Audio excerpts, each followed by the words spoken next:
The moment I replayed the footage, a cold crack of realization hit me. There she was again. At 3:51 p.m., Kayla Bennett, our perfectly pressed HOA tyrant, strutted onto my porch like she owned every inch of it, scooped up my package, and even dared to grin straight into the camera as if daring me to stop her. It wasn't the first time 3 stolen deliveries in 2 weeks, each bolder than the last, and with every smug little smile of hers. I felt the shift happen. Not anger, not frustration, something colder. Calculation. She thought her title made her untouchable. That she could take from me in broad daylight and walk away clean. She had no idea what she'd just set in motion. I pulled into my driveway at 5:30 p.m., 20 minutes later than I'd hoped. The meeting had dragged on, and traffic through downtown Portland had been its usual nightmare. My phone had pinged earlier with a delivery notification, 3:45 p.m. Package left at front door, and I'd felt that small dopamine hit of anticipation. I'd ordered a mechanical keyboard, nothing extravagant, $85 from an online retailer, but it was mine, and I'd been waiting for it. The moment I stepped out of my car and scanned the porch, that anticipation curdled into something sharper. The welcome mat was empty. No box, no delivery slip, nothing. I stood there for a moment, keys still in hand, telling myself there had to be an explanation. Maybe the driver had left it around back. Maybe a neighbor had taken it inside for safekeeping. Reasonable possibilities, the kind you cycle through before admitting something's wrong. But I'd lived in Pinewood Heights for 8 months now, long enough to know that packages didn't just vanish here. This was a neighborhood where people mowed their lawns to exactly 4 inches, where trash bins disappeared by 7 p.m. on collection day, and where every front porch had a seasonal wreath that matched the HOA-approved color palette. Order was the religion here, and theft wasn't supposed to be part of the doctrine. I unlocked the front door and went straight to my laptop, pulling up the doorbell camera app. The footage loaded in seconds, crisp and clear, time-stamped down to the minute. 3:45 p.m. the UPS truck pulled up. Driver in a brown uniform, box in hand. He placed it on the mat, scanned it, and walked back to the truck. Standard. Clean. 3:47 p.m. nothing. 3:49 p.m. still nothing. I was about to skip ahead when the timestamp hit 3:51 p.m., and she appeared, Kayla Bennett, HOA president for the past 6 years, blonde hair always pulled into a tight bun, navy blazer that looked like it had been ironed that morning. She walked up my driveway with the kind of stride that suggested ownership, not trespassing. No hesitation, no glance over her shoulder. She bent down, picked up my package, and then this was the part that made my stomach tighten. She looked directly at the camera. Not a flinch, not a startle. She smiled, a small, controlled smile, the kind you give when you know you're being watched and you don't care. Then she turned and walked away, box tucked under one arm, heading in the direction of her house 2 blocks over. I rewound the footage, watched it again, then a 3rd time. Each replay sharpened the details I'd missed, the confidence in her posture, the deliberate way she'd positioned herself in frame, the absence of any pretense that this was a mistake. This wasn't someone grabbing the wrong package by accident. This was someone taking what didn't belong to them and daring anyone to say otherwise. My hands hovered over the keyboard, a strange cocktail of disbelief and anger settling in my chest. I'd met Kayla a handful of times at HOA meetings, exchanged polite nods when our paths crossed on evening walks. She'd always been professional, articulate, the kind of person who used words like community standards and collective responsibility with the ease of someone who believed in them. Or at least, that's what I'd thought. I called the retailer's customer service line, explained the situation, and got transferred twice before landing with someone who sounded genuinely sympathetic.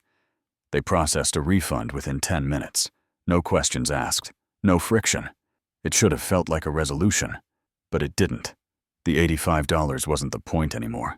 The point was that Kayla Bennett had walked onto my property, taken something that wasn't hers, and smiled while doing it.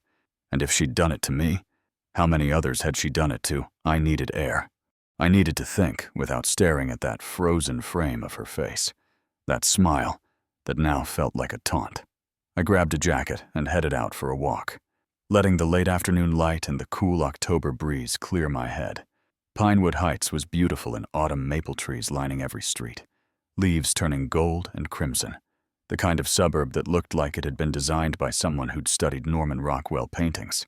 I passed houses with immaculate lawns, driveways with SUVs that gleamed under the sun, front porches decorated with tasteful pumpkins and hay bales. Everything perfect, everything controlled. I was halfway around the block when I passed Kayla's house. Number 142, a corner lot with a wraparound porch and a garden that could have been featured in a home magazine. She was outside, watering her flower beds, wearing the same blazer from earlier. When she saw me, she straightened up, smiled, and waved. "Evening, Nathan. Hope you're settling in well." Her voice was bright, friendly, the kind of tone you'd use with a neighbor you genuinely liked. I forced a smile, waved back, and kept walking. My throat felt tight. She'd just stolen from me an hour ago, and now she was acting like we were old friends. The dissonance was almost impressive. I circled back toward my street, and that's when I ran into Riley Morgan. Riley was 70, maybe older, lived in the house next to mine, the kind of neighbor who still read the newspaper on his porch every morning and knew everyone's name. He was checking his mailbox when I approached, and he gave me a nod. "Evening, Nathan. Out for a walk?" I nodded, and we exchanged the usual small talk weather, weekend plans, nothing substantial. But then, almost as an afterthought, Riley said something that stuck with me. "You know, Kayla takes her HOA job very seriously, very thorough." The way he said it, the slight pause before thorough, felt off. Not quite a warning, but not quite a compliment either. I asked what he meant, trying to keep my tone casual. Riley shrugged, his expression carefully neutral. "Just saying, she keeps an eye on everything, every little thing. Some folks appreciate it. Others, well, you know." He didn't elaborate, and I didn't push. But as I walked back to my house, his words looped in my head. Keeps an eye on everything. I thought about the smile, the confidence, the way she'd looked right at the camera. This wasn't impulsive. This was practiced. Back inside, I sat down at my desk, the laptop still open to the frozen frame of Kayla holding my package. The room was dim now, the only light coming from the screen, casting a blue glow across my hands. I hit pause, then rewind, then pause again, stopping exactly on the moment she turned toward the camera. Her expression was clear, almost serene. No guilt, no fear, just certainty. My fingers moved across the keyboard, creating a new folder on my desktop. I labeled it Evidence October 2024. Then I saved the video file inside, backed it up to the cloud, and leaned back in my chair. If she'd done this once, in broad daylight, with a camera pointed right at her, then she'd done it before. And if she'd done it before, she'd do it again. The question wasn't whether I could prove it. The question was how many times she'd gotten away with it, and how many people had been too afraid or too polite to call her out. I stared at the folder icon on my screen, feeling the weight of what I was starting. This wasn't just about a stolen keyboard anymore. This was about patterns, power, and the small corruptions that people in authority think they can hide behind a smile and a title. I closed the laptop, but I didn't delete the footage. Not yet. Not ever. 2 weeks passed, and I'd almost convinced myself it was a one-time thing. Almost. I kept the footage saved, kept the folder on my desktop, but I didn't act on it. Part of me wanted to believe there was an explanation I hadn't considered. Some version of events where Kayla wasn't a thief, but just someone who'd made a strange, misguided decision. That hope died on November 1st. At 2:15 p.m., when my phone pinged with another delivery notification. I was on a video call, locked into a conference room screen with 6 other faces discussing sprint planning and feature rollouts. The kind of meeting where you can't just step away without everyone noticing. The notification sat there on my phone screen, package delivered to front door, and I felt a twist in my gut that I tried to ignore. It's fine, I told myself. It's a different day, a different time. Lightning doesn't strike twice, But even as I nodded along to someone's update about API integration, my mind was elsewhere, calculating distances and timeframes. The call ended at 4:45 p.m. I closed my laptop, grabbed my keys, and drove home faster than I should have. The porch was empty again. This time, it was a camera lens I'd ordered, $320 from a photography retailer, something I'd been saving up for and actually needed. The absence of the box felt like a confirmation, a door closing on whatever optimism I'd been clinging to. I didn't even bother checking around back or asking neighbors. I went straight inside, opened the camera app, and scrolled to 2:15 p.m. There was the delivery UPS driver. Same routine. Box placed carefully on the mat. 2:17 p.m. Nothing. 2:19 p.m. Still clear. Then 2:21 p.m. And there she was again. Kayla moved faster this time. More practiced. No pause to admire the neighborhood. No slow, deliberate turn toward the camera. She walked up, picked up the box, tucked it into a large canvas tote bag she was carrying, and left. The whole thing took less than 15 seconds. But she still looked at the camera, just for a moment, and that same expression crossed her face, not quite a smile this time, but something close. Acknowledgement. Like she knew I'd be watching and wanted me to know she didn't care. I sat there staring at the screen, my hands clenched into fists on the desk, feeling the anger harden into something colder and more useful. I opened a browser and started searching. HOA president stealing packages in Oregon brought up a few results. Most of them Reddit threads and local news stories from other states. One case in California from 2 years ago caught my attention. An HOA board member arrested after 18 months of systematic theft, caught only because someone had installed a hidden camera inside a decoy package. The comments section was full of people sharing their own stories, talking about missing deliveries and suspicious neighbors, but very few had actually taken action. Most just moved or gave up. That wasn't going to be me. I pulled up Oregon revised statutes, searching for theft classifications. ORS 164.055 theft in the second degree. Property valued between $100 and $1,000. Class A misdemeanor. Maximum penalty 1 year in jail and $6,250 in fines. I screenshot the statute, saved it to my evidence folder, and kept digging. There were provisions for repeat offenses, aggravating factors, and restitution requirements. The law was there. It was clear. The question was whether anyone would enforce it. I called the non-emergency police line, got transferred to an officer who sounded polite but not particularly invested. I explained the situation: 2 stolen packages, video evidence, same person both times. She's the HOA president. There was a pause on the line, the kind that told me he was deciding how seriously to take this. Do you have proof that the items were actually stolen and not just misdelivered? He asked. I said yes. I have video of her taking them from my porch. Another pause. File a report online, include the video files, and we'll review it. But I'll be honest with you, package theft cases are tough unless there's a clear pattern or significant value involved. I thanked him, hung up, and felt the optimism drain out of me. They weren't going to do anything. Not yet. That night, I posted on the neighborhood app, keeping the tone neutral and factual. Has anyone else had missing packages recently?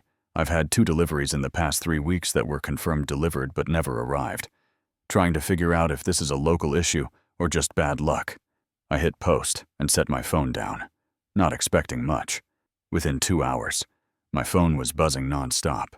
7 people had commented, each one confirming the same experience. Jordan Avery wrote, "Yes, my wife's birthday gift last month never showed up." Casey Dalton, "Our grocery delivery just vanished." The Quinn Holloway, "3 packages in 2 months. I thought I was going crazy." I sent private messages to each of them, asking for details, dates, delivery companies, approximate value, and location in the neighborhood. Every single one lived within a 3-block radius of Kayla's house. Jordan mentioned that he'd brought it up at an HOA meeting, asked if there was anything the board could do about porch piracy, and Kayla had said she'd look into it, but nothing ever came of it. That detail landed like a punch. She wasn't just stealing, she was covering her tracks, using her position to deflect suspicion and control the narrative. I opened a spreadsheet and started building a timeline. Date, victim name, item description, estimated value, evidence available. Each row was another data point, another piece of a pattern that was becoming impossible to ignore. Jordan, October 10th. Gift box, $80. No camera. Casey, September 23rd. Groceries, $65. No camera. Quinn, August 19th. Electronics, $150. Doorbell footage, but didn't save it. Me, October 15th. Keyboard, $85. Footage saved. Me, November 1st. Camera lens, $320. Footage saved. The pattern was there, clear and damning, stretching back months. She'd been doing this long before I'd moved in, and she'd keep doing it as long as no one stopped her. I leaned back in my chair, staring at the spreadsheet, feeling the weight of what I was seeing. This wasn't about me anymore. This was about a system that had failed, about someone in power who'd learned they could take what they wanted because no one had the tools or the courage to hold them accountable. But I had tools now. I had evidence. I had victims willing to talk. And I had something Kayla clearly didn't expect: patience and a plan. My phone buzzed again. Another comment on the post, this time from someone named Taylor Brooks. I didn't want to say anything before, but yeah, I've had issues too. Glad someone's finally asking. I added Taylor to the spreadsheet, sent a message asking for details, and watched the list grow. 12 victims now. 12 people who'd been stolen from, and not one of them had known they weren't alone. I saved the file, backed it up twice, and closed my laptop. The room was dark except for the glow of the screen. And outside my window, I could see the lights of Kayla's house 2 blocks over, warm and steady, like everything was perfectly normal.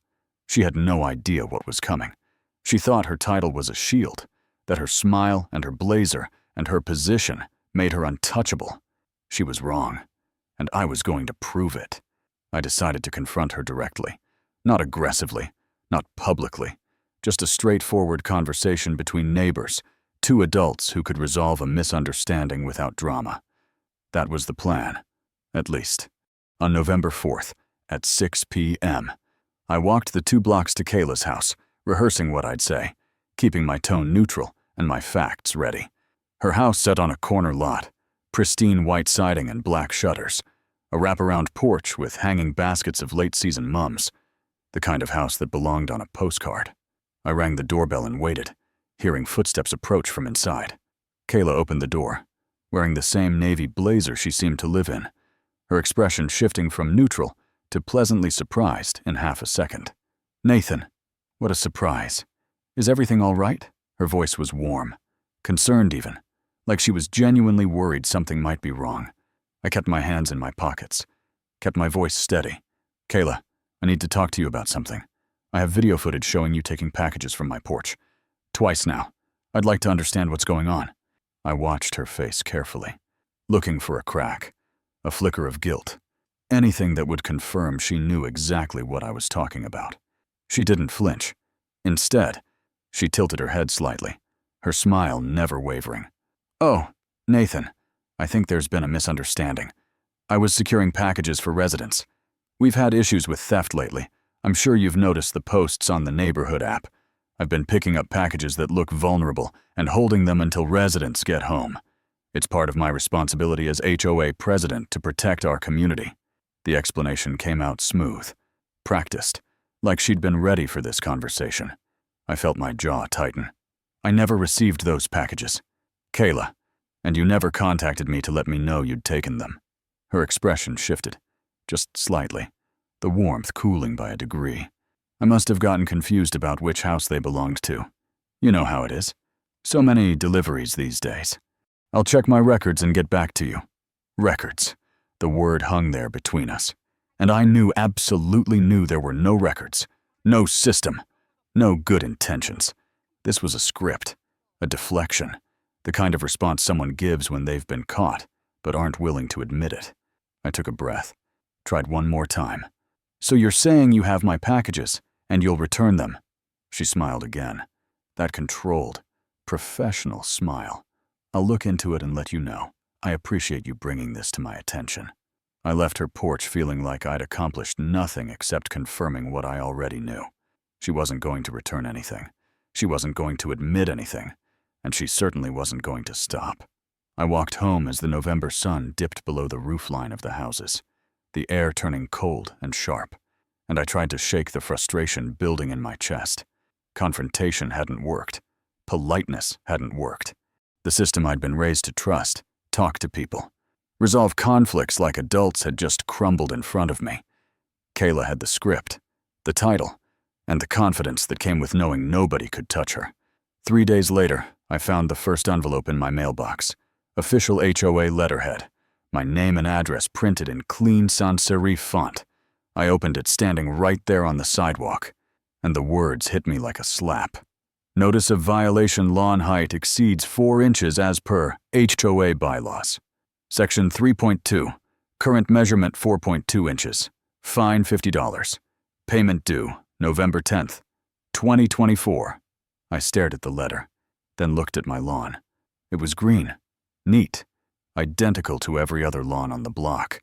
4.2 inches. I didn't even own a ruler that precise.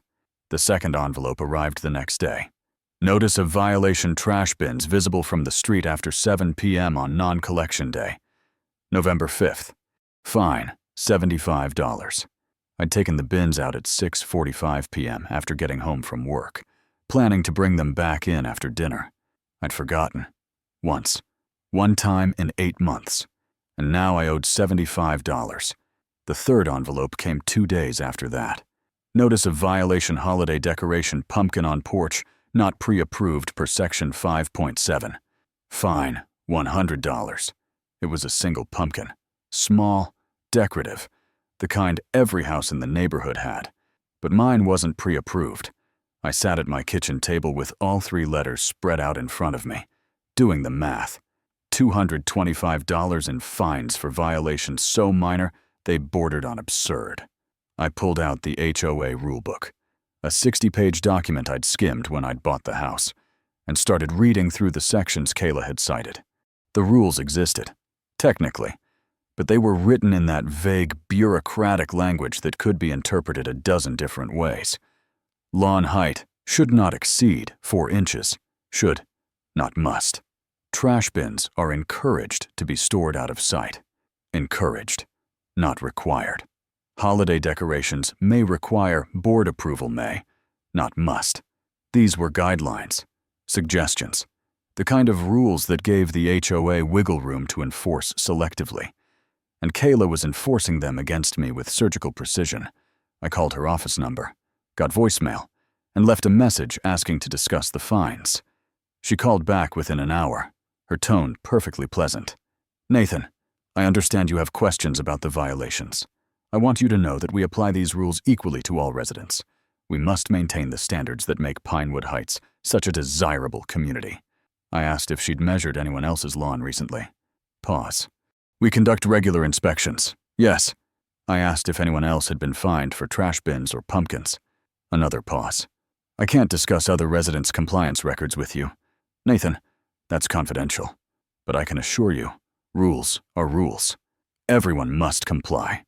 I hung up and sat there staring at the letters, feeling the trap close around me. She was using the HOA as a weapon, deploying bylaws like legal landmines, and there was nothing I could do about it without looking like the problem resident who couldn't follow simple rules. If I refused to pay, she could escalate more fines, a lien on my property, maybe even a hearing that could lead to forced sale. The HOA bylaws gave her that power, buried in section 7.3, a paragraph I'd never thought I'd need to read. This was retaliation, clear and obvious, but proving it would mean proving her intent, and intent was invisible. That night, someone posted on the neighborhood app. Not me. I was too furious to trust myself with words. But Kayla. The post was short and pointed. "Reminder, all residents must follow HOA rules without exception. We've had complaints about a new resident not maintaining property standards. Let's keep Pinewood Heights beautiful." She didn't name me. Didn't have to. The message was clear enough. Within an hour, 3 people had liked the post. By morning, there were comments generic, supportive. The usual, Thanks for keeping standards high responses that people post when they think it doesn't affect them. Jordan sent me a private message. Hey man, I saw the post. Don't worry about it. But just so you know, Kayla has a lot of influence here. People listen to her. Riley Morgan, my 70-year-old neighbor who'd warned me about Kayla weeks ago, stopped making eye contact when I saw him getting his mail. Another neighbor I'd chatted with a few times, Taylor Brooks, waved from across the street, but didn't come over like they usually did. The isolation was subtle, but deliberate. A social pressure I could feel but couldn't fight. Kayla had turned me into the problem, the outsider who couldn't follow rules, and nobody wanted to be associated with that. I sat on my front steps that evening, the 3 violation letters folded in my jacket pocket, watching the sun set behind the houses. Across the way, 2 blocks over, I could see Kayla's house, the windows glowing warm yellow, everything about it perfect and orderly. I watched her shadow move past a window, probably preparing dinner, probably not thinking about me at all. She'd done this before. She'd perfected this. Steal from someone, then bury them in bureaucracy if they complain, then isolate them socially until they either shut up or move away. It was efficient, almost elegant in its cruelty. But she'd made one mistake. She thought I'd react like everyone else, pay the fines, keep my head down, accept that this was the price of living here. She thought the system would protect her, because it always had. What she didn't understand was that I didn't fear the system. I understood it. I'd spent 2 weeks researching Oregon law, reading case precedents, learning the difference between bylaws and statutes, between civil complaints and criminal charges. She'd given me bureaucracy, and I was going to give it right back, but mine would have teeth. I stood up, brushed off my jeans, and walked inside. The letters stayed in my pocket. I didn't need to look at them again. I knew exactly what they were, evidence of retaliation. And retaliation, it turned out, was something the law didn't look kindly on. The email arrived on November 8th, at 7 a.m., while I was still drinking my first coffee of the day. Subject line, HOA account status. Action required. I opened it on my phone, still standing in the kitchen, and felt my stomach drop as I read. Dear Mr. Rivers, due to repeated violations and failure to remit payment, your HOA account is now $225 in arrears. Per Pinewood Heights bylaws, Section 7.3, unpaid fines exceeding 90 days may result in a lien placed against your property and potential legal action to recover fees. Additionally, we have received multiple complaints regarding confrontational behavior toward board members. Continued incidents may necessitate a formal hearing to review your residency status. Please remit payment within 10 business days to avoid further action. Sincerely, Kayla Bennett, HOA President. I read it twice, then a third time, each pass making my jaw tighter. Confrontational behavior, multiple complaints, a hearing about my residency, like I was some kind of problem tenant instead of a homeowner who'd paid $300,000 for this house. The violations were 3 weeks old, nowhere near 90 days, and the bylaws clearly stated that liens required board approval, not unilateral action from the president. This wasn't policy. This was intimidation, dressed up in official language and sent from an HOA email address to make it look legitimate. She was escalating, pushing harder, testing how far she could go before I broke. I called Legal Aid Oregon at 9 a.m., got transferred twice, and finally connected with an attorney named Patricia Moore, who specialized in property disputes and HOA conflicts. I explained the situation: stolen packages, video evidence, retaliatory fines, threats of liens, and hearings. She listened without interrupting, asked a few clarifying questions about dates and documentation, then gave me her assessment. They can file for a lien, but it requires a board vote and formal notification, which takes months. The hearing threat is mostly intimidation they'd need to prove cause, and retaliation isn't cause. Document everything. Keep copies of all correspondence, and don't pay fines you believe are retaliatory. That creates a paper trail we can use if this goes to court. I asked the question that had been building since the first stolen package. Can I sue her criminally? For the theft. Moore paused, and I heard papers shuffling on her end. You can file a police report and push for charges. Yes, theft in the second degree for property valued over $100. But prosecutors are cautious with cases like this. They want airtight evidence. The video is good, but you need to prove intent and establish a pattern. 1 or 2 incidents might look like misunderstandings. A dozen incidents, with multiple victims and clear intent to profit. That's prosecutable. Keep building your case. I thanked her, hung up, and felt something shift inside me.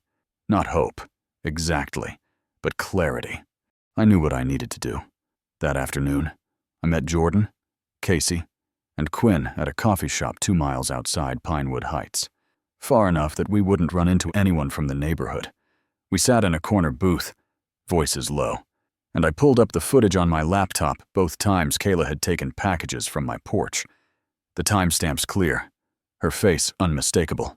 Jordan leaned back, shaking his head. I can't believe this. I mean, I knew she was intense about HOA stuff, but stealing, that's insane. Casey stared at the screen, her expression somewhere between shock and anger. She's always so professional, so put together. I never would have thought. Quinn interrupted, voice tight. I found an empty box with my address on it in the communal trash bin last month. I thought someone had just thrown it away by mistake, but now I'm wondering if she dumped it there after taking what was inside. I closed the laptop and looked at them. I think she's selling what she steals. I need to verify that. But if I'm right, this isn't just petty theft. This is organized, deliberate, and ongoing. She's been doing this for years.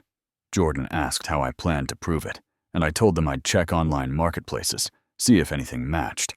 They promised to send me descriptions and photos of what they'd lost, anything that might help identify items if they'd been resold. We left the coffee shop an hour later, and I drove home feeling like I'd just assembled a team, small and scared, but willing to stand up. Back at my desk, I opened a browser and started searching. Online marketplaces, Portland area, recent sales. It didn't take long. An account called Or Resale Pro had listed over 200 items in the past 2 years. Electronics, clothing, home goods, and camera equipment. I scrolled through the sold listings and felt my chest tighten. A mechanical keyboard, same brand and model I'd ordered. A camera lens, Canon, same specs. A gift box set that matched Jordan's description. Decorative items Casey had mentioned.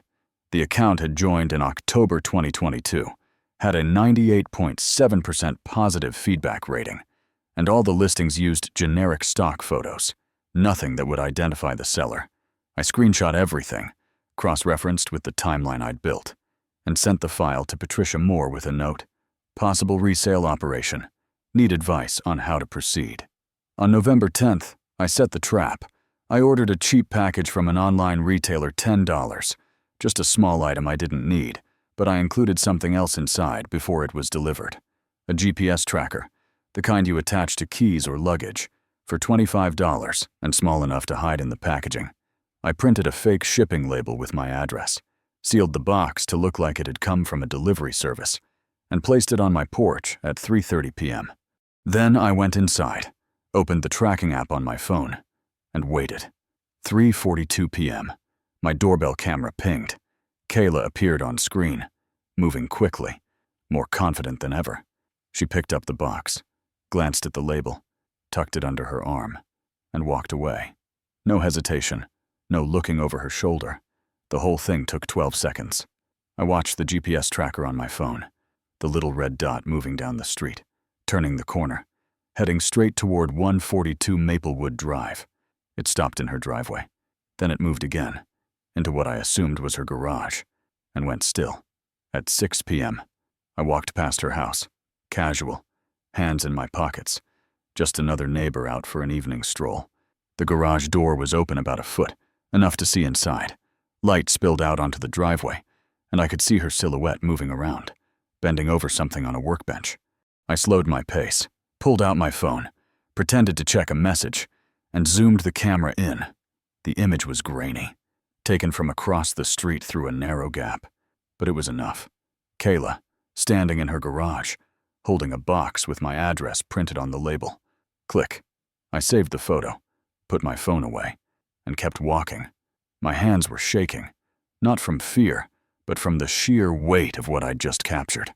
She thought she was safe in her own garage, surrounded by the trappings of respectability, the SUV, the organized shelves, the suburban fortress she'd built around herself. She thought her title and her smile and her perfectly pressed blazer made her untouchable. She had no idea that every move she made was being documented, tracked, and recorded. She had no idea that the box she'd just stolen contained nothing of value, except the one thing that would lead me straight to her. I walked home, the photo burning in my pocket like evidence I couldn't wait to use. The GPS tracker was still transmitting, still sitting in her garage, proof that she'd taken something that didn't belong to her and brought it onto her property. This wasn't circumstantial anymore. This wasn't a misunderstanding or a mistake. This was theft, plain and deliberate, and I had everything I needed to prove it. She'd made her last move. Now it was my turn. I spent 3 nights researching how to build a trap that would catch Kayla in a way she couldn't deny, couldn't explain away, couldn't spin into another misunderstanding. I started with videos online, watching engineers and former NASA employees demonstrate elaborate porch pirate traps, glitter bombs, fart spray, cameras hidden in fake packages. The concepts were brilliant, but most were designed for humiliation and viral content, not evidence that would hold up in court. I needed something different, something that would mark her, literally and undeniably, while capturing the moment on camera. That's when I found the UV dye packs. Banks used them for decades. Small capsules filled with ultraviolet reactive dye that exploded when a cash drawer was opened improperly. The dye was invisible under normal light, but glowed bright blue under UV, and it didn't wash off for 2 to 3 days. Perfect. Not dangerous, not violent, just a permanent marker that said, I was here, I did this, and there's no denying it. I found a security supply store 40 minutes outside Portland that sold them to licensed professionals, but they also had a small section for civilian-purchased personal security devices, the kind you'd use to mark valuables in case of burglary. $80 for a single dye pack, pressure-activated, designed to trigger when someone opens a container. I bought 2. The rest of the components came from different sources. A miniature camera, 1080 resolution, motion-activated, $45 from an electronics retailer. A pressure sensor that could detect when weight was removed from a surface, $15 from a hobby shop that sold components for DIY projects, an Arduino board to connect everything, $35, something I'd worked with before in college but hadn't touched in years. I spread everything out on my garage workbench wires, circuit boards, the dye packs still sealed in plastic, the camera no bigger than a thumb drive, and started assembling.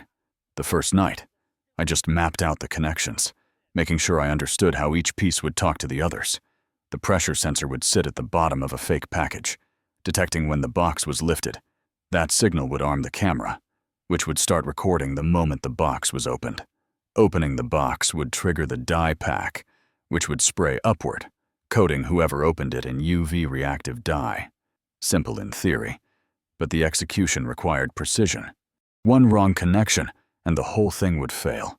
Or worse, trigger prematurely and mark me instead of Kayla. The second night, I started soldering. My hands were steadier than I expected, muscle memory from years of building computer systems and tinkering with electronics kicking in. I worked slowly, double-checking every connection, testing each component individually before integrating it into the whole. The garage smelled like solder and wire insulation, and the only sound was the occasional hum of a car passing on the street outside. By midnight, I had a working prototype crude, exposed wires everywhere, but functional. The third night, I tested it.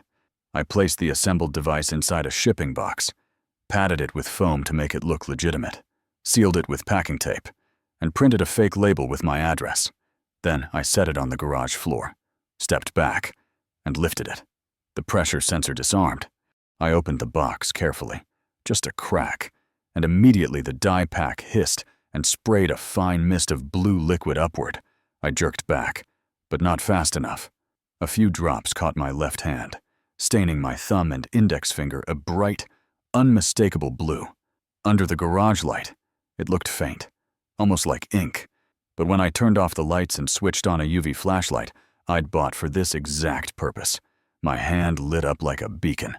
Neon blue, glowing, impossible to miss. I tested it 2 more times, adjusting the sensitivity of the pressure sensor so it wouldn't trigger until the box was fully opened, not just moved. By 3 a.m., I had a system that worked perfectly, 3 out of 3 attempts. I washed my hands in the garage sink. The die didn't come off, just as advertised, and stared at the faint blue glow under the UV light. This was it. This was the proof that couldn't be argued with. The kind of evidence that would make Kayla's denial sound absurd. The next morning, I called Patricia Moore again. I've built a device that will mark whoever opens my package with UV dye. It's non-lethal, non-injurious, just dye. Is that legal? She paused, and I heard typing on her end, probably looking up case law. Oregon permits reasonable measures to protect property. As long as the device doesn't cause harm, no explosives, no toxic chemicals, nothing that could injure someone, you're within your rights. But be prepared for her to claim it's assault or booby trapping, which is illegal. You'll need to argue that it's a marking device, not a weapon. Document everything. Make sure you can prove the dye is harmless, and be ready for her to lawyer up. I thanked her and hung up, feeling a strange mix of confidence and apprehension. The law was on my side, technically, but Kayla had already proven she could twist rules to suit her narrative. If she claimed I'd assaulted her, if she played the victim convincingly enough, this could backfire. But I'd come too far to stop now. I had 12 victims, video evidence, GPS tracking data, and now a device that would mark her in a way she couldn't hide. I just needed the right moment to deploy it. I checked the HOA website, scrolling through the calendar of events. Monthly community meeting, November 15th, 7 p.m. Pinewood Community Center, open to all residents, with a section at the end for resident concerns, 5 minutes per person. First come, first served. I'd been to 1 meeting since moving in, sat in the back, listened to discussions about landscaping budgets and playground maintenance. Boring, procedural, the kind of thing most people skipped. But this meeting would be different. This meeting would have an audience. I sent an email to the HOA board. Subject line, request to speak at November meeting. Body, I would like to address ongoing package theft issues affecting multiple residents in our community. Please reserve 5 minutes during resident concerns. Thank you. Nathan Rivers. I hit send and waited. Kayla replied within 2 hours, her tone professional and accommodating. Of course, Nathan. We welcome all resident feedback. You're scheduled for 7:45 p.m. Looking forward to hearing your concerns. She had no idea what was coming. She thought I was going to complain, maybe show some video, air my grievances in front of a small crowd, and then slink away when nothing changed. She thought the meeting would be another box she could check, another problem she could deflect with her smile and her bylaws and her authority. She was wrong. I started preparing the final package. Real shipping box, real label, real tracking number. I ordered a cheap item online and had it delivered to a P.O. box I'd rented specifically for this purpose. Once it arrived, I transferred the contents to a different box, placed my trap inside the original, and sealed it perfectly. To anyone looking, it was just another delivery. Inside, it was a ticking clock. On November 14th, the day before the meeting, I placed the box on my porch at 2 p.m. Then I sent an email to myself with the tracking details, making it look like an automated notification. And then this was the gamble. I forwarded that email to Kayla. Subject line, FWD. Your package has been delivered. Body, oops. Sorry, Kayla. Meant to send this to someone else. Ignore. It was clumsy, obvious, the kind of mistake that would make anyone suspicious. But I was betting on her greed, her confidence, her belief that she was smarter than me. I was betting she wouldn't be able to resist. I sat at my desk, staring at the sent email, feeling my pulse in my throat. The trap was set. The meeting was scheduled. All the pieces were in position. Now I just had to wait and see if Kayla would take the bait one last time. November 14th, 3:15 p.m. I sat at my desk, laptop open, phone on the table beside me, waiting. The doorbell camera app was running in one window, the GPS tracker in another, and the feed from the hidden camera inside the package in a third. 3 screens, 3 angles, all focused on the same moment. My coffee had gone cold an hour ago, but I didn't move to refill it. I just watched and waited, feeling the minutes out like elastic, every passing car on the street making my pulse jump. 3:28 p.m., motion alert from the doorbell camera. I leaned forward, hands hovering over the keyboard. Kayla appeared on screen, moving with that same confident stride I'd seen before. No hesitation, no guilty glances. She walked straight up to my porch, bent down, and picked up the box. For a moment, she looked directly at the camera, and I could swear she was smiling again. That same controlled expression that said she knew exactly what she was doing and didn't care. Then she turned and walked away, the box tucked under her arm as it belonged to her. I switched to the GPS tracker. The red dot started moving, tracing a path down my street, turning left at the corner, heading straight toward Maplewood Drive. 142. Her house. The dot slowed, stopped in the driveway, then moved again into the garage. I assumed, based on the location. Then it went still. I held my breath, staring at the third window, the one showing the hidden camera feed. Black screen. Waiting. The motion sensor wouldn't activate until the box was opened, until someone broke the seal and triggered the whole sequence. 10 minutes passed. 15. I started wondering if she'd left the box sealed, if maybe she'd gotten suspicious, if the clumsy forwarded email had been too obvious. Then, at 3:51 p.m., the screen flickered to life. Shaky footage at first, the camera adjusting to light. And then I saw her. Kayla's face, close to the lens, was focused on pulling back the packing tape.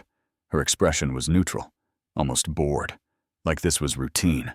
She peeled the tape back, opened the flaps, reached inside. The die pack hissed. A sharp, pressurized sound even through the tiny microphone. And suddenly, the screen was filled with blue. Bright, neon, ultraviolet blue, spraying upward in a fine mist that caught Kayla directly in the face. Her mouth opened in shock, her hands jerking back, and I heard her voice muffled but unmistakable, yelling something I couldn't make out. The camera kept recording, tilted now as the box fell or was dropped, catching fragments of her garage, her hands covered in blue dye, her face streaked with it, her expression shifting from shock to fury in seconds. I hit record on my laptop screen, capturing the footage in case the camera's internal storage failed. My hands were shaking, but not from fear, from adrenaline, from the sheer satisfaction of watching a plan execute perfectly. She'd opened it, she'd triggered it, and now she was marked in a way that wouldn't wash off, wouldn't fade, wouldn't let her pretend this was all some innocent mistake. 10 minutes later, my doorbell started ringing. Not a polite single press, but rapid, aggressive, over and over. I walked to the front door slowly, deliberately, and looked through the peephole. Kayla stood on my porch, her face still streaked with faint blue. She'd tried to wash it off, clearly, but UV dye doesn't surrender that easily. Her hands were worse, stained completely, glowing faintly, even in daylight. She was holding the empty box, shaking it like evidence of a crime I'd committed against her. I didn't open the door. Instead, I pressed the intercom button on my security system, speaking through the speaker. "Kayla, can I help you?" My voice was calm, measured, nothing like the anger I'd felt for weeks. She looked up at the camera, her expression wild. "Nathan, open this door right now. This is assault. You booby-trapped a package that's illegal. I'm calling the police." I kept my tone even, reasonable. "I didn't assault anyone. That was my property. On my porch. How did you end up with it?" She froze for a second, the question hanging there between us like a trap she'd just walked into. Then she recovered, her voice rising. "I was securing it for you. I told you. We have theft issues. This trap of yours is dangerous. What if a child had opened it? What if—" I interrupted, still speaking through the intercom. "A child wouldn't have taken it from my porch. Kayla, only you did that. And we can discuss this tomorrow night at the HOA meeting. I'm scheduled to speak at 7:45. I'll see you there." She stood there for 5 more seconds, breathing hard, her hands clenched around the box, Then she threw it down on my porch, the cardboard hitting the concrete with a dull thud, and turned around. She walked away fast, almost running, her blue-stained hands visible even from behind. I watched through the window until she disappeared around the corner. Then, let out a breath I didn't know I'd been holding. I picked up my phone and started making calls. Jordan first. Tomorrow night, 7 p.m., HOA meeting at the community center. Bring your phone, record everything, and spread the word to anyone else who's had packages stolen. This ends tomorrow. Casey next, then Quinn, then 3 others from the list I'd built. Each conversation was short, direct, and the same message. Show up. Witness this. Be ready. Then I sat down at my computer and started exporting files. The doorbell footage of Kayla taking the box saved. The GPS tracking data showing the path to her house saved. The hidden camera footage of her opening the package and getting sprayed saved. Backed up and uploaded to secure cloud storage with timestamps and metadata intact. I burned 3 copies to USB drives, labeled them, and put them in separate locations, one in my desk, one in my car, one in a safety deposit box I'd opened the week before. Finally, I started building the presentation. Not slides too corporate, too detached, just a simple document, printed and bound. 20 pages with clear section headers. Page 1, timeline of thefts. 12 incidents over 6 months. Page 2, list of victims with contact information, all of whom had agreed to be named. Page 3, video stills from my doorbell camera. Kayla's face clear in every frame. Page 4, GPS tracking maps. Page 5, screenshots from the resale account.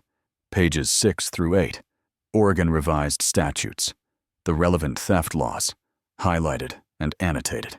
Page 9, photos of the retaliatory violation notices she'd sent me. Page 10, the email chain where she'd threatened liens and hearings. I printed everything twice, put 1 copy in a 3-ring binder with tabbed dividers, and kept the other loose as backup. By midnight, I had a case file that would make any prosecutor jealous. Organized, chronological, evidence-based, impossible to dismiss. I put the binder on my desk, set out my clothes for tomorrow: dress shirt, tie, nothing too formal, but serious enough to show I wasn't playing games, and finally let myself feel it. Not triumph, not yet, but something close. Certainty, the kind you get when you know every move you've made has been calculated, documented, and legally defensible. Tomorrow night, in front of 60 residents, Kayla Bennett would have to answer for what she'd done, and her blue-stained hands would make it very hard to claim innocence. November 15th, 6:45 p.m. The Pinewood Community Center was more crowded than I'd ever seen it. Normally, these monthly meetings drew maybe 20 people, retirees, with nothing better to do. A few concerned parents, board members who had to be there. Tonight, there were at least 60 residents packed into folding chairs, standing along the back wall, craning their necks to see the front table where Kayla sat, with 4 other board members. Word had spread, somehow, that something was going to happen. Maybe Jordan had told people. Maybe someone had seen Kayla's still faintly blue hands and started asking questions. Whatever the reason, the room buzzed with anticipation, voices low but urgent, everyone wondering what the drama would be. I sat 3 rows back, right side, Jordan to my left, and Casey 2 seats over. Quinn was in the back with a phone already recording, positioned to capture both the speaker podium and the board table. Riley Morgan, my 70-year-old neighbor, had come too, sitting 1 row behind me, and when our eyes met, he gave me a small nod that felt like a benediction. The binder sat on my lap, 20 pages of evidence organized and tabbed, USB drives in my jacket pocket. I wasn't nervous. I'd been nervous weeks ago, when this was still just suspicion and anger. Now it was just execution. Kayla sat at the center of the board table, navy blazer as always, hair pulled tight, but even from 3 rows back, I could see she'd tried to cover the dye stains. Heavy makeup on her face, foundation caked thick around her jawline, where the blue had spread. Long sleeves, despite the warmth of the room. Cuffs buttoned tight to hide her hands. But when she reached for her water glass, I saw a faint blue tint on her fingertips, unmistakable under the fluorescent lights. She caught me looking, and her expression hardened. Jaw tight, eyes cold. Good. Let her be angry. Angry people make mistakes. The meeting started on time, Kayla calling it to order with her usual crisp efficiency. Budget updates first, then landscaping proposals, then a 15-minute discussion about whether the community should invest in new playground equipment. Standard procedure. Boring and procedural, the kind of thing designed to make residents zone out. But nobody was zoning out tonight. People kept glancing at me, then at Kayla, sensing the collision that was coming. At 7:43 p.m., Kayla cleared her throat and announced, "We'll now open the floor for resident concerns. Nathan Rivers has requested time to speak." I stood up, grabbed the binder and my laptop, and walked to the podium at the front of the room. 60-plus pairs of eyes followed me. I set the laptop down, opened it, and connected it to the projector that was already set up for the meeting. The screen behind me flickered to life, showing my desktop. I didn't look at Kayla. I looked at the residents, at the faces I'd seen around the neighborhood for 8 months, and I spoke clearly, calmly, like I was presenting a project at work. "Thank you for giving me this time. I'm here to address a serious issue that's been affecting our community for at least 6 months, probably longer. Systematic package theft. Over the past 2 months, I've documented 12 separate incidents involving 11 different residents, all within a 3-block radius. At first, I thought we had a porch pirate problem, someone from outside the neighborhood targeting us. But when I reviewed my doorbell camera footage, I discovered something else. I clicked to the first video. 3:51 p.m., October 15th. Kayla is walking up to my porch, bending down, picking up my package. The room went silent. I let the video play for 10 seconds, then paused it on her face, looking directly at the camera. That's Kayla Bennett, our HOA president, taking a package from my front door. Package I'd ordered. Package that was delivered while I was at work. Package I never received. Murmurs started, low and uncomfortable. I clicked to the next video. November 1st. Kayla takes the camera lens. Faster this time. More practiced. More murmurs. Louder now. After I saw this footage, I reached out to other residents who'd reported missing packages. Jordan Avery lost his wife's birthday gift. Casey Dalton lost groceries. Quinn Holloway lost electronics. 7 others lost items ranging from $50 to $300 in value. I advanced the slide, showing the timeline I'd built. Names and dates and values clearly listed. All of these thefts occurred within walking distance of 142 Maplewood Drive. All occurred during afternoon delivery windows, and when I cross-referenced the dates with an online resale account operating in Portland, I found items matching our stolen packages being sold for profit. Kayla stood up, her voice sharp.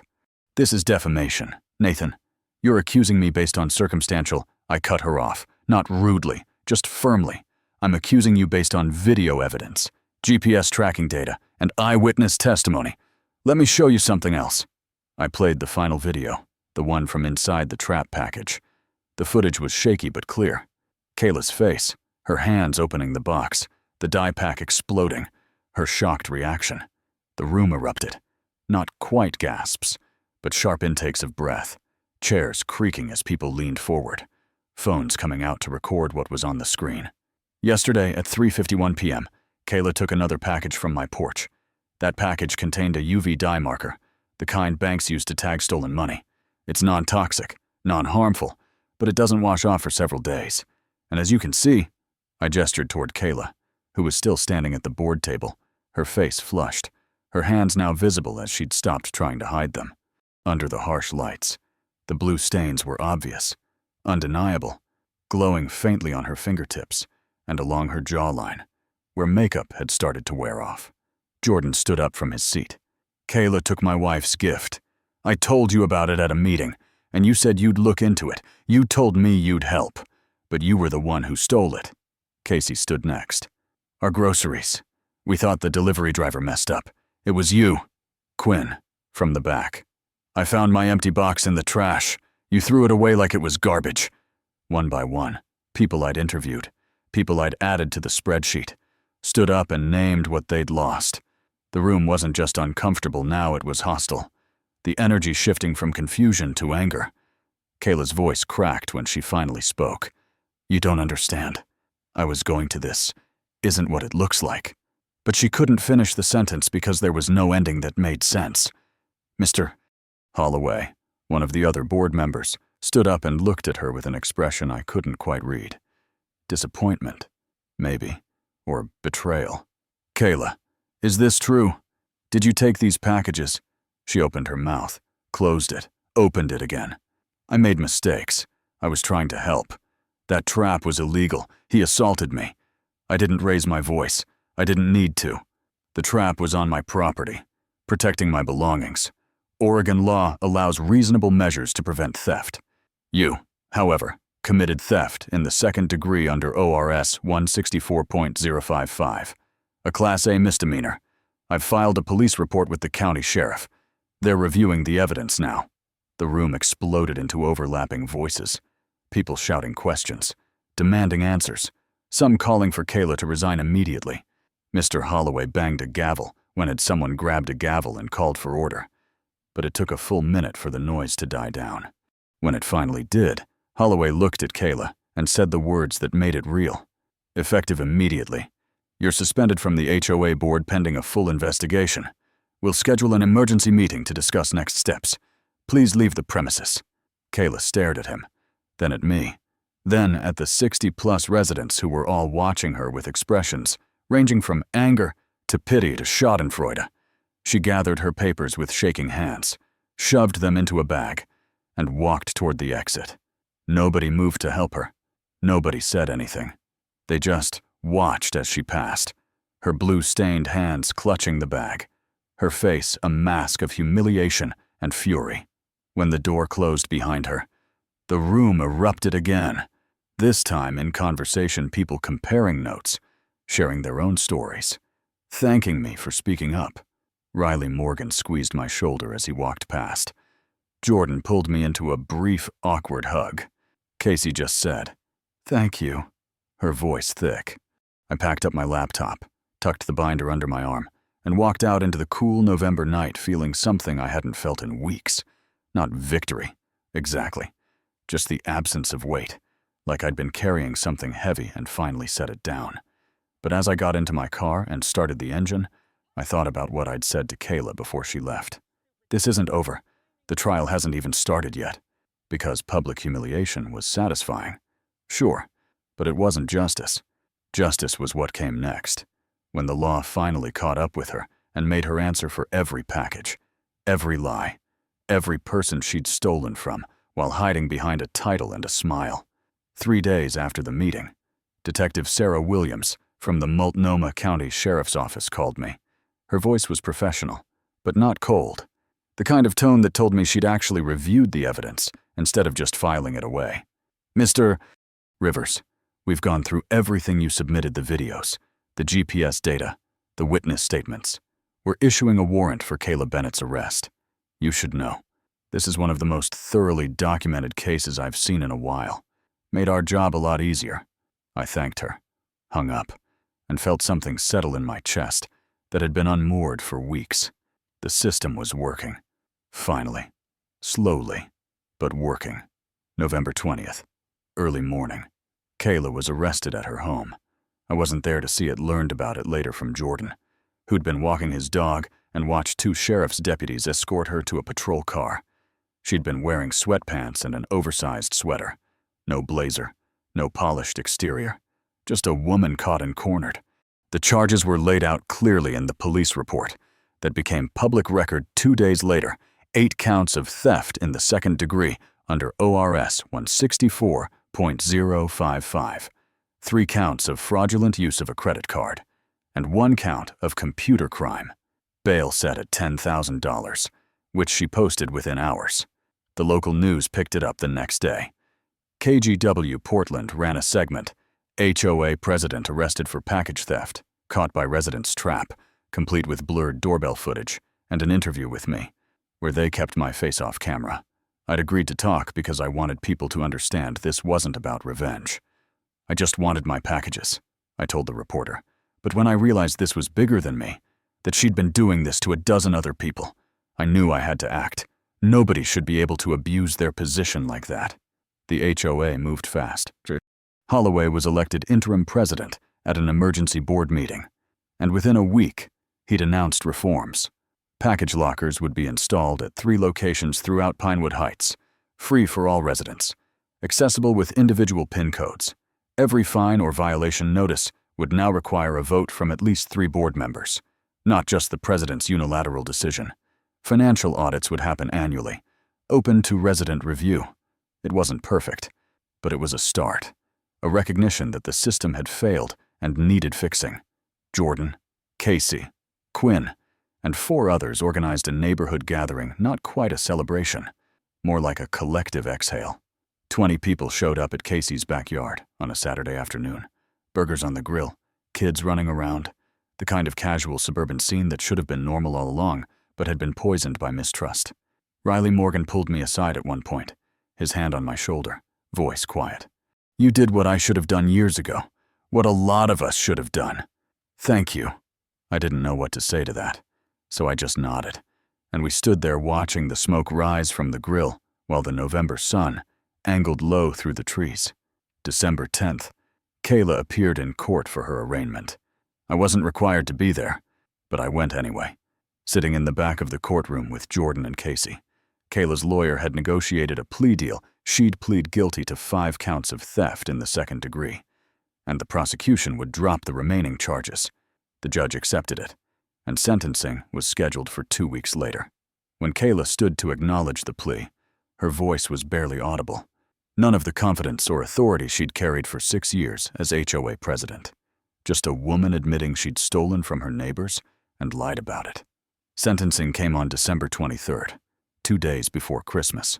9 months in jail, suspended on condition of 3 years probation, $8,500 in restitution, split among the victims, 200 hours of community service, and a permanent ban from holding any HOA position for 10 years. The judge's words stuck with me. "You violated the trust of people who believed you were protecting them. That betrayal is what makes this particularly egregious." Kayla read a prepared statement apologizing to the victims, her voice flat, emotionless, the kind of apology lawyers write. I didn't feel satisfied or vindicated. I just felt like a chapter had closed. 2 weeks later, I got a package delivery, an actual delivery, handed directly to me by a UPS driver who recognized my address and made a joke about finally meeting the guy who'd been on the news. I opened it in my living room, a new keyboard I'd ordered to replace the one that started this whole mess. It worked perfectly, the keys clicking with that satisfying mechanical sound. I sat at my desk, tested a few words, and looked out my window toward where Kayla's house used to dominate the corner. There was a for sale sign in the yard now, the windows dark, no cars in the driveway. I didn't feel happy about that. I didn't feel much of anything except a quiet sense that the world had rebalanced itself, that someone who'd taken advantage of their power had finally faced consequences, and maybe, just maybe, the next person who thought about doing the same thing would hesitate. Justice wasn't revenge. Justice was truth being acknowledged and consequences being enforced. And sometimes, that was enough. If you believe people who abuse power should face consequences, subscribe to Karma Fence. Justice doesn't always come fast, but it comes. Don't just watch be part of the reckoning.